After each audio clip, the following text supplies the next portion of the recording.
¿Cómo pasamos de un simple torneo de karate en los 80s a traiciones, muertes y batallas que harían sudar a John Wick? Cobra Kai siempre ha sido una mezcla de explosiva, de nostalgia, artes marciales y puro desenfreno, pero ahora que la historia llega a su final, la pregunta es inevitable. ¿Puede una serie sobre karate adolescente realmente cerrar su ciclo de forma épica sin perder su esencia? Y lo más importante, ¿Johnny y Daniel finalmente aprenderán a dejar el pasado atrás o están condenados a repetir la misma pelea una y otra vez? Lo que comenzó como un viaje de redención y legado se ha convertido en una historia de supervivencia donde cada golpe y patada viene con un costo emocional. Viejas rivalidades surgen, nuevas alianzas se forman y en el corazón de todo, el karate sigue siendo mucho más que un simple deporte. Es la vida misma. Yo soy Gigi y te invito a recorrer el camino de venganza, furia y redención en Cobra Kai.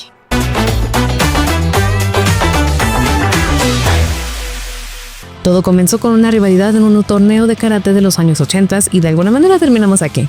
Espadas, traiciones, muertes y peleas querían sudar a cualquier película de acción. Cobra Kai siempre ha jugado con la nostalgia y el exceso, pero ahora que llegamos al final la pregunta es ¿hasta dónde puede llegar una serie sobre karate adolescente antes de perderse en su propia locura? Y más importante aún, ¿logra este final honrar el espíritu de la historia original? La segunda parte de la temporada final parecía tambalearse bajo el peso de su propia ambición. La introducción de un nuevo dojo y la reinvención de Cobra Kai y el torneo Seikai Taikai hicieron que la serie se sintiera más grande, pero también más caótica. La trágica muerte de Kwon marcó un punto de quiebre en la historia, forzando a los personajes a enfrentar las consecuencias de sus acciones. Afortunadamente, la tercera parte hace lo contrario. Reduce la escala y se enfoca en lo que realmente importa. Johnny, Daniel y sus estudiantes regresan al centro de la narrativa, permitiendo que la serie respire y que los personajes procesen el impacto emocional de todo lo que han vivido. Ver a Daniel lidiar con sus dudas sobre el señor Miyagi y a Johnny asumir su papel como mentor es el tipo de desarrollo que la serie necesitaba desde hace tiempo.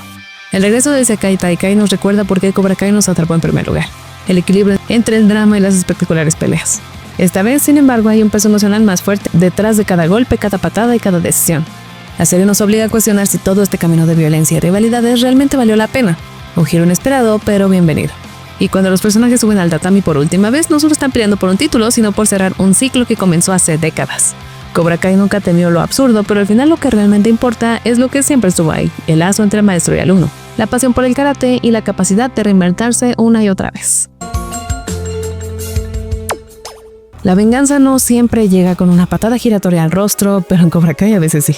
Tori Nichols ha luchado contra enemigos en el tatami, en la calle y hasta en su propia mente, pero el Seikai Taikai le presenta un último desafío: Sala de los Dragones de Hierro. La pelea no solo es sobre ganar un trofeo, sino sobre recuperar su dignidad y su confianza, y sobre todo demostrar que ya no es la misma chica que cayó en las manipulaciones de Terry Silver. Tori entra al torneo con más que solo técnica. Carga con el peso de una vida entera de lucha.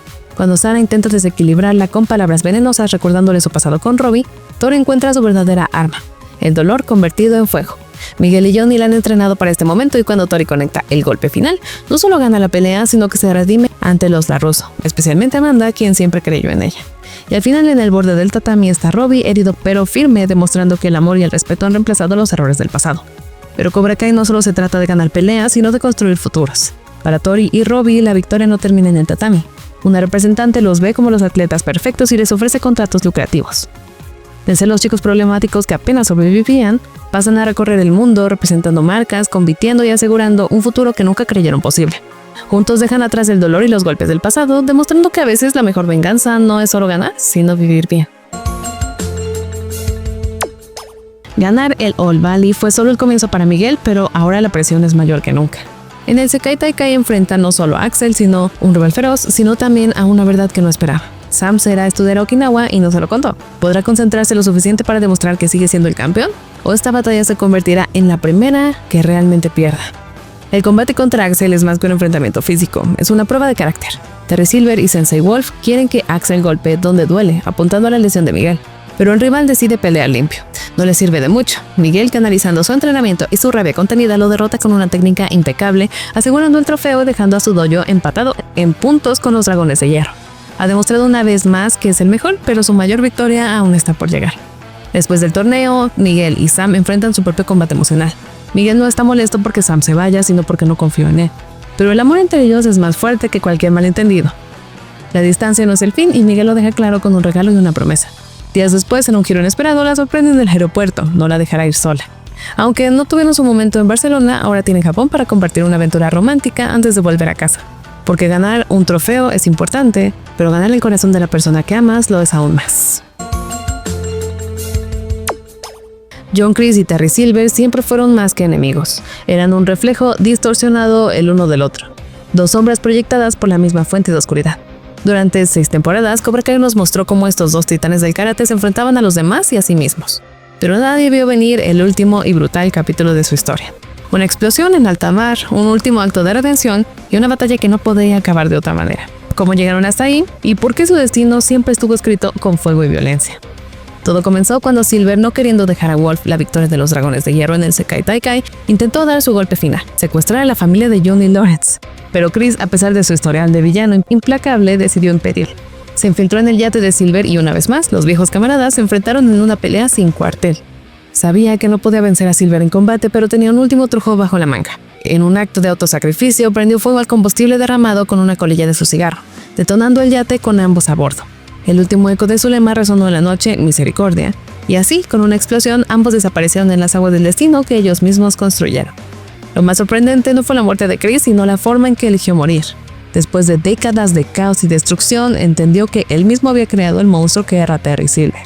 La muerte de Kwon lo hizo reflexionar sobre todas las vidas que había arruinado, incluida la de Johnny.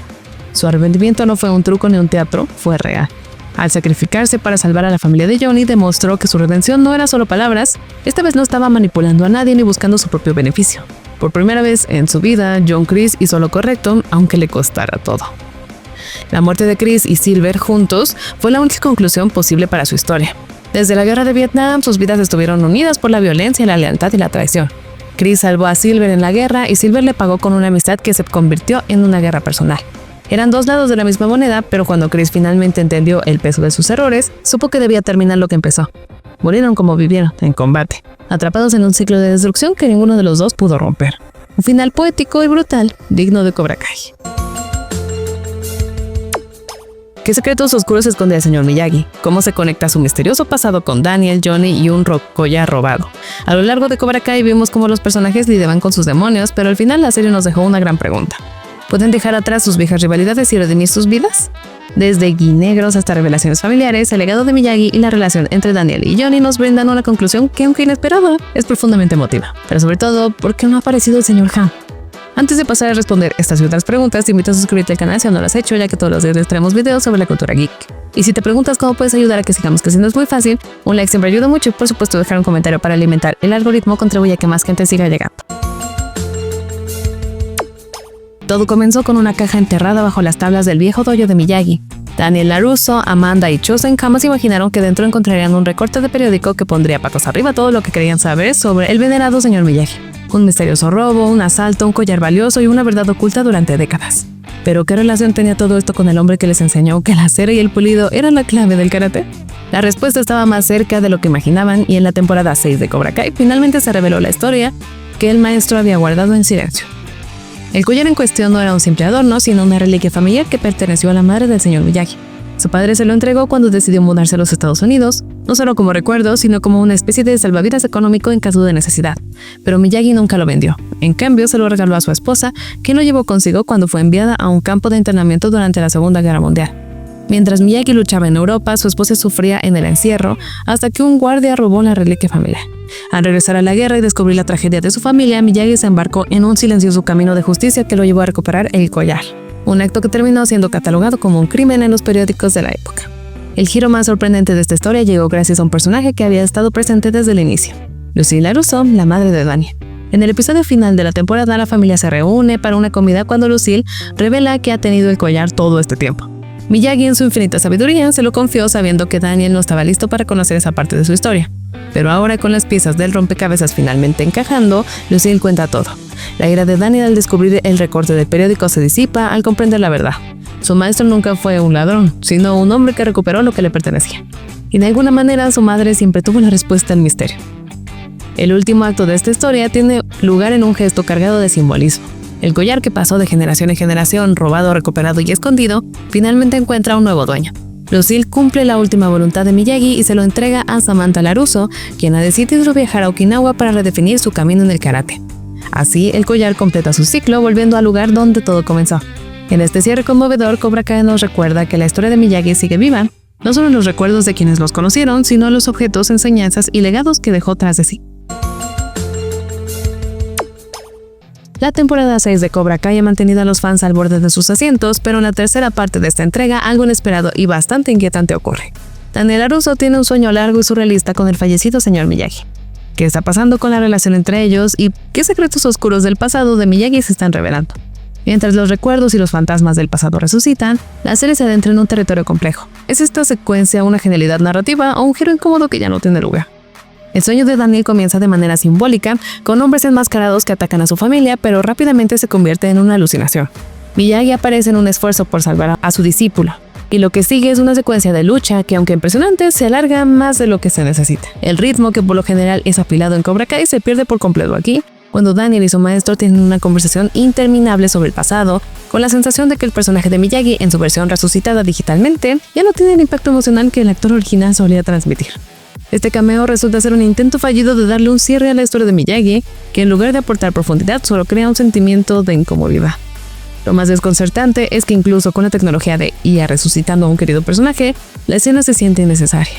La historia de Miyagi había llegado a su conclusión con la revelación de su vida después de la guerra, por lo que incluir un cameo digital de Miyagi solo complica las cosas. Al final, los showrunners parecen estar más interesados en el fanservice que en avanzar de forma natural la trama. La verdad detrás del robo del collar de Miyagi ya estaba clara, y la secuencia de sueños solo sirve para hacerle un flaco favor a la memoria del personaje.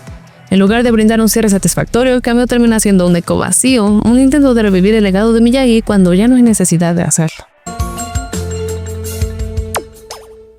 A lo largo de Cobra Kai, los atuendos han sido mucho más que simples elecciones de vestuario. Son declaraciones de identidad. Desde el clásico gi blanco de Miyagi-Do hasta el agresivo uniforme negro de Cobra Kai, la ropa ha servido como una especie de bandera de guerra para cada dojo. Pero en el final de la sexta temporada, Daniel LaRusso hace un cambio inesperado en su vestimenta que deja una gran pregunta en el aire. ¿Qué significa realmente ese cambio de atuendo? ¿Es solo un guiño estético o es la señal definitiva de que los tiempos han cambiado para siempre en el mundo del karate? La elección del gi negro para Daniel representa su evolución dentro de Cobra Kai. Durante toda la serie se ha aferrado firmemente a las enseñanzas de Miyagi-Do, viéndose a sí mismo como el guardián del karate tradicional y en oposición constante a las tácticas de Johnny Lawrence. Sin embargo, el final nos demuestra que ha aprendido a ver el valor de la filosofía de su antiguo rival.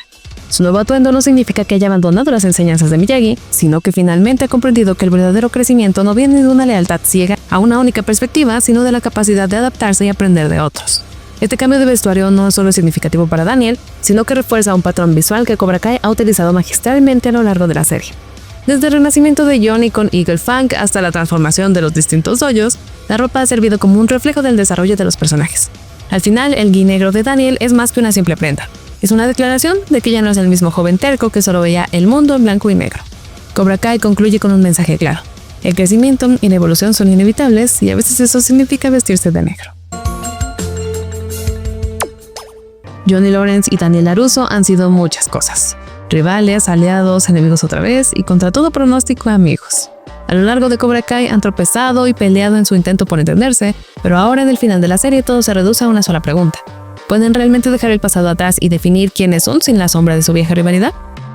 El Sekai Taikai, el torneo definitivo, parecía la conclusión obvia para la serie, pero Cobra Kai siempre ha sido más que solo combates de karate. Aunque el enfrentamiento entre Johnny y Wolf de los Dragones de Hierro es épico, lo realmente importante es lo que ocurre antes de la pelea. Johnny y Daniel entrenando juntos, apoyándose mutuamente y demostrando que, pese a sus diferencias, han aprendido el uno del otro. La serie podría haber apostado por una explosión de acción sin sentido, pero en cambio elige volver al núcleo de todo. La relación entre estos dos hombres, marcados por el pasado, pero decididos a evolucionar. Y en última instancia, aunque Karate Kid fue la historia de Daniel, Cobra Kai siempre ha sido la historia de John. Su viaje es el más grande, el más doloroso y en muchos sentidos el más satisfactorio. La serie empieza con él en el fondo del barril y de varias botellas y termina con él de pie, cambiado, pero aún John. La escena visitando la tumba de su madre y reflexionando sobre su vida cierra un círculo emocional que nunca pensamos que necesitábamos. Al final, el mayor triunfo de Cobra Kai no son sus combates espectaculares ni su nostalgia bien ejecutada, sino recordarnos que el crecimiento y la redención siempre son posibles sin importar cuántas veces hayas caído. Desde que Jackie Chan fue confirmado para Karate Kid Legends, los rumores sobre su posible aparición en Cobra Kai explotaron más rápido que un golpe de grulla mal ejecutado. ¿Cómo no emocionarse con la idea de ver al Sr. Han cruzarse con Daniel LaRusso o incluso entrenar a una nueva generación de karatecas? Sin embargo, cuando la parte 3 de la sexta temporada llegó, su ausencia fue más notoria que el uniforme de Eagle Fang en un dojo de Miyagi-Do. ¿Por qué Cobra Kai decidió ignorar por completo a un personaje tan icónico cuando parecía la oportunidad perfecta para conectar ambas sagas? La respuesta es simple: coherencia. Cobra Kai siempre ha sido una carta de amor al universo original de Karate Kid, respetando sus raíces mientras moderniza su historia. Introducir al Sr. Han habría sido un salto narrativo que podría haber roto la armonía del show, especialmente considerando que en este universo, Jackie Chan es un actor famoso y no un maestro de Kung Fu. Además, los creadores de Cobra Kai no están involucrados en Karate Kid Legends, lo que significa que la serie nunca tuvo la intención de establecer conexiones concretas con la película. Mantener las historias separadas refuerza la identidad de Cobra Kai como algo propio, sin necesidad de depender del reboot para cerrar su ciclo. Y eso nos lleva al final de Cobra Kai, que no se centra en preparar el camino para Karate Kid Legends, sino en cerrar la historia de Johnny Lawrence y su evolución como sensei. Mientras Daniel sigue atrapado en el dilema eterno de si realmente puede dejar el karate, Johnny demuestra que ha transformado la filosofía de Cobra Kai en algo positivo. Su victoria final y la manera en que entrena a su nuevo equipo dejan claro que la serie siempre fue su historia, no la de Daniel ni del Sr. Han. Así que aunque los fans esperaban un cambio sorpresa, Cobra Kai se mantuvo fiel a sí misma hasta el último golpe. Muchas gracias por haber visto el video. Yo soy Gigi y esto es Tierra.